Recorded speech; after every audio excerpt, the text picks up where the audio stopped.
It's not often that John Ward is speechless, but he was Friday afternoon when he slipped on the Lindsey Nelson style sport coat that goes to the winner of this award now each year.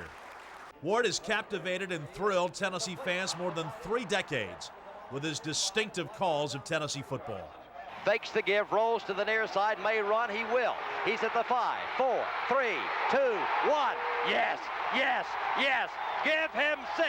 Touchdown, Heath Schuler.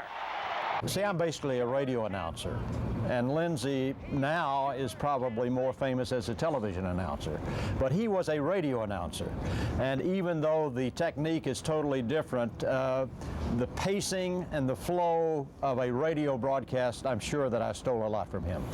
Even now, you mentioned the fact that you do a radio broadcast. You don't watch a monitor, you don't look at replays, you get one shot at it and that's it.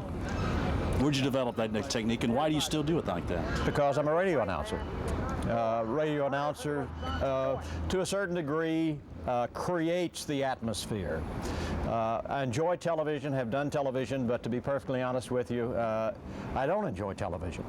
And that's why I've never really pursued anything in television as far as play-by-play, because to me, there is more of a challenge, a creative challenge, to somebody doing radio than to somebody doing television. That's the way I feel about it. 4-man front. Give Powell, right side 40, 45, 50, gets outside 45, 40, 35, 30, 25, 20, 15, 10, 5, 4, 3, 2, 1, 60 yards.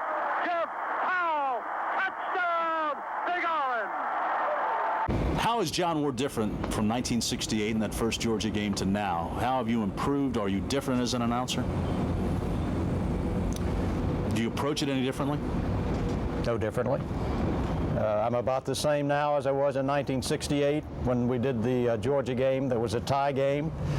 Hopefully have improved in preparation.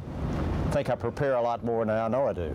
Prepare a lot more now for a game. Back then, of course, in those days, my primary responsibility was my profession in advertising, and I spent a lot more time there. Now I'm out of that business basically, so I have more time to spend in preparation. But as far as technique, as far as voice, quality or lack of same, inflection, so forth, really no different. How much does this award, the Lindsey Nelson Award, mean to you, knowing that it comes from people here in town and they're honoring you for what you've done now for over 35 years? Well, without boasting, I've won several national awards over the years, and they're very nice. Every award means a lot, but none that I've ever received means as much as this. Because of the name Lindsey Nelson, and because the people who made this selection are people with whom I've grown up, people who know all of my weaknesses and are not afraid to tell me, which I appreciate, but yet people who have expressed their feeling, and it means a lot to me. And I'm sure Lindsey Nelson's proud of you too right now. I hope. That would be the finest thing of all. You're right. 15, 10, 5, give him 6.